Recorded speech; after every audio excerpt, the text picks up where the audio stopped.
Welcome to Drive Time with Shasta, where golf meets grit, stories unfold, and every mile driven brings us closer to the soul of the game. I'm your host, Shasta Averyhart. Let's tee it up.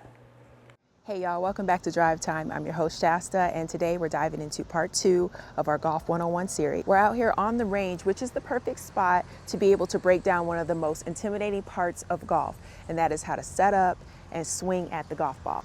We're going to keep it simple today. I'll walk you through your stance, your posture, your alignment, and how to swing smooth instead of trying to kill the ball. Plus, I'll share a few range tips so you can practice with purpose and feel confident. So let's dive in. All right, first we're going to go over athletic posture and how you should basically set up to any type of shot. So first you want to have your stance, your feet shoulder width apart. So think about your shoulder width. That's how far your feet should be spread out. Now, driver, you're going to want to have that a little bit more of a wider base. We'll talk about that later as we progress, but right now we're talking about wedges, irons. We want an athletic posture, okay? So feet shoulder width apart. All right, the next part to it is you want to have some slight knee flex, okay? So we don't want locked knees when we're bent over, and we also don't want a squatty position, okay? We kind of want in between where it's just a slight, subtle knee flex. With your knee flex, you want to make sure that you're balanced on the balls of your feet, okay? So you don't want to be on your heels where you're leaning back, falling backwards, or you don't want to be forward on your tippy toes where you feel like you're going to fall forward onto your face. So balls of your feet right here, slight knee flex with your feet, shoulder width apart. All right, so last nugget to add to our athletic posture. We want to be able to hinge forward with our hips versus our waist. And so the difference is when you're hinging forward with your waist, you're going to be kind of slightly like a hunchback, if you will, and your tail is going to be tucked more in, which we don't want that. We want to be able to sit up straight and then proceed to hinge forward with our waist where our behind is poking out just a little bit, okay? Where it's comfortable. So where it feels comfortable, and then you let your arms naturally hang. Okay, so this would be essentially how you would set up to the ball, okay? And I'm gonna grab a club in a second. So I have my club now. So what it essentially looks like when you set up is, we'll start here in this position. Your feet are shoulder width apart, and I have mine a little slightly smaller just because I have a wedge in my hand.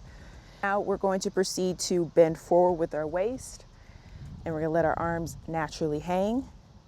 And that should feel very comfortable for you, right? Where I feel like I'm on the balls of my feet and I'm not falling forward and I'm not falling backwards. There are some don'ts with your setup. If you at any point look in the mirror and you see yourself set up like this, wrong.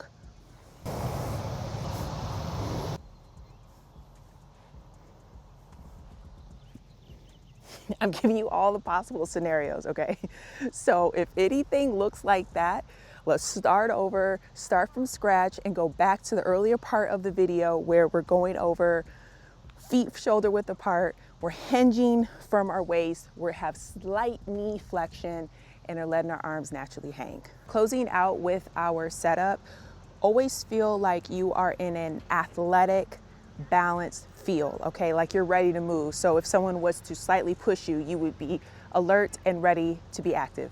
Right now we're gonna go over ball position basics. We're gonna start at the wedges and we're gonna work all the way up to the driver and where the ball should be positioned when it comes to your stance. When we have a wedge in our hand, and a wedge means lob wedge, sand wedge, gap wedge, and maybe even close to a pitching wedge, we want our ball position to be slightly back of our stance. And when I say back of our stance, this is center, okay? And we have a cross. I'm using 2 alignment sticks to use as a setup as a tee, okay? My belly button is in alignment with this stick right here, okay? This is center. This is a center ball position. When we have wedges, we want it slightly to the back right foot if you are right-handed, okay? This is all based off of right-handed setup. It will be the opposite if you're left-handed, okay? But we're gonna stick with right-handed just to keep everybody on the same page. Now, this is a wedge. This is going to be my setup here. All right, just grab my 8-iron, and so now we're gonna move the ball position more towards the center, okay?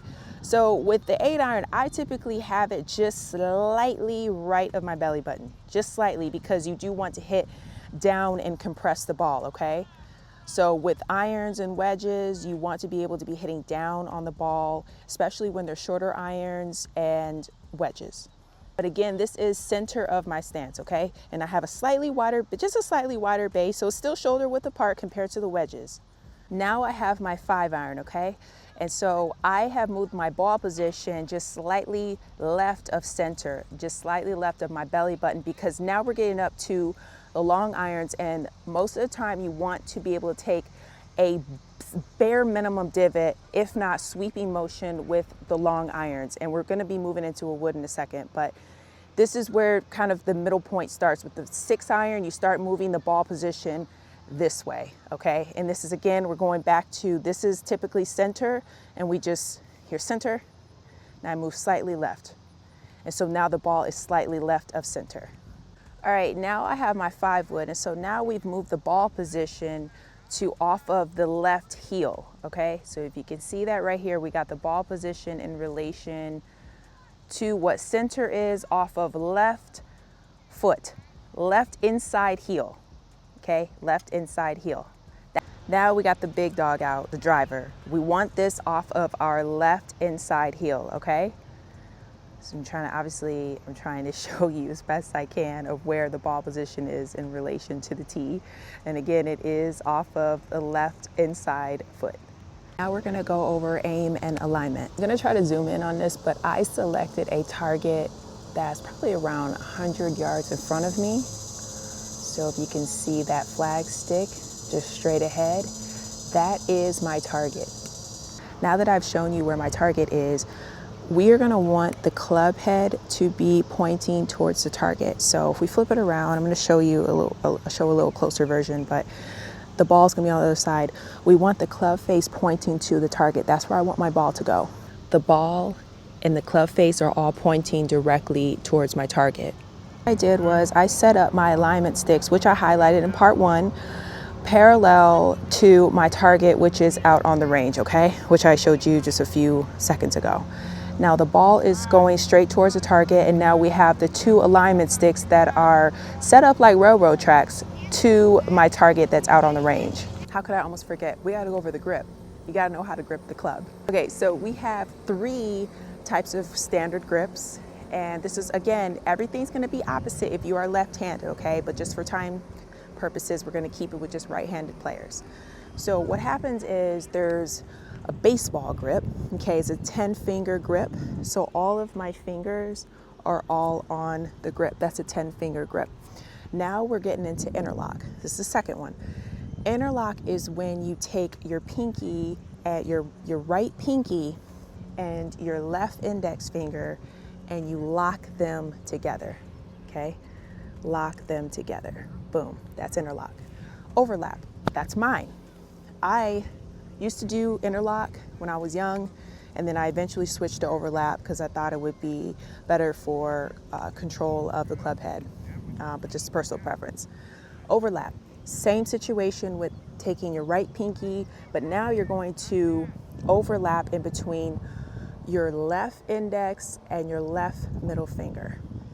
Just secure that in place, okay?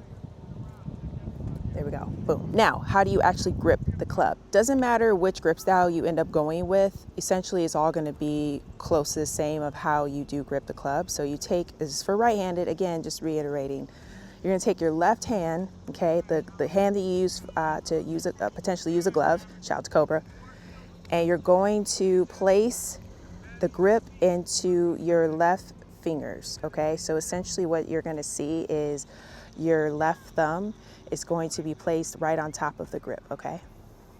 You see that there, boom, a nice little visual, okay? This is square, okay? When you look at the club head in relation to the grip, the long version here, that is square.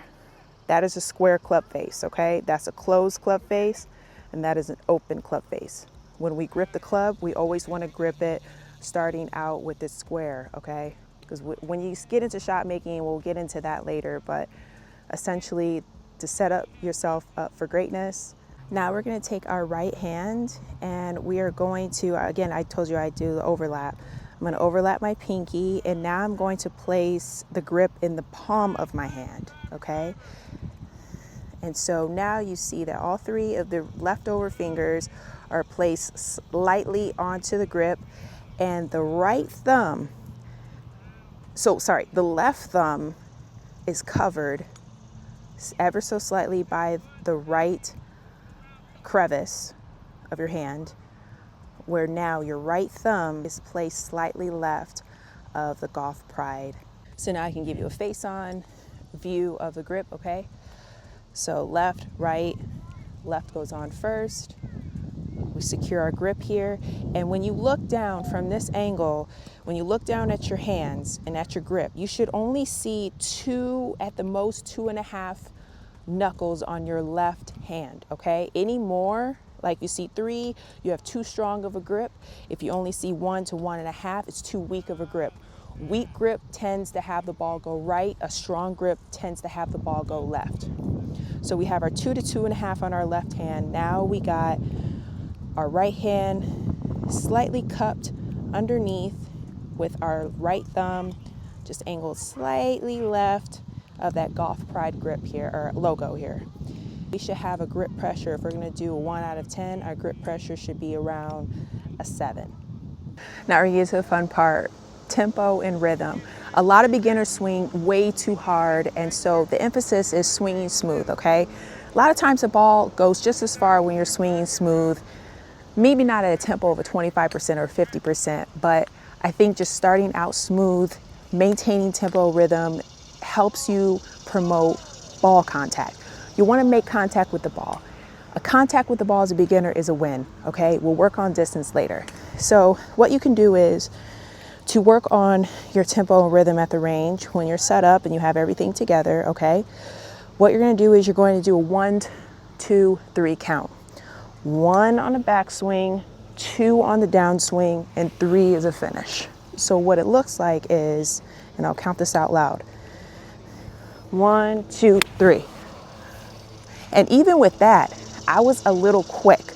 I heard that 2, 3 speed up.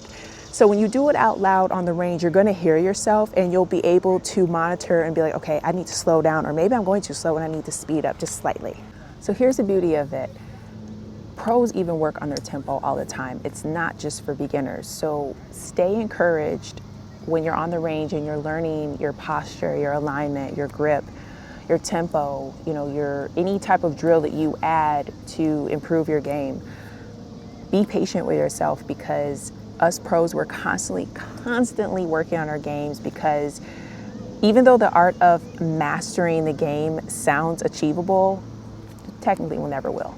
But it sounds thrilling and challenging, and that's what keeps us obsessed with the game. Now, before we wrap this up, last nugget is range tips and etiquette, because I'm gonna always have you prepared.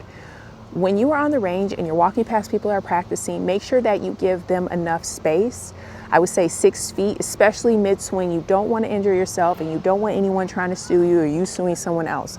Just make sure you have your own little cocoon and you're respecting other people's space. Don't walk behind anyone on a mid-back swing. Practice with a purpose. When you get to the range, or even when you get to the course and you have a few minutes to warm up, make sure that you're starting out with your wedges and your short irons. You want to build up your rhythm, and then you work your way to your driver.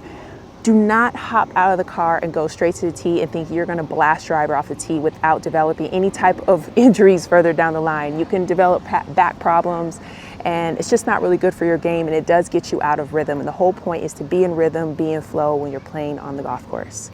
Pick small targets when you are on the range. Make it a game. See if you can hit your target 5 times in a row, 3 times in a row, 10 times in a row. Just make sure you're not hitting balls into space, because the correlation of you choosing your target and having your mind and body sync up is how you get better at golf. That's how you improve your game. All right, y'all, that's a wrap on part 2 of our Golf 101 series. Remember that it's not about perfect swings right away. It's building solid habits, having fun, and enjoying the process. Next up, we're going to break down some parts of the golf course, some basic rules and etiquette, so you can feel comfortable and feel at home when you step foot on the golf course. Thanks for watching Drive Time. Hit that like button, drop those questions in the comments, and I'll see you on the next episode. That's a wrap on this ride, whether it was down the fairway or through the heart of the city. Thanks for spending your drive time with me. And until next weekend, keep your swing smooth, your mind sharp, and your heart open. I'm Shasta Avery Hart, and I'll see you on the next tee.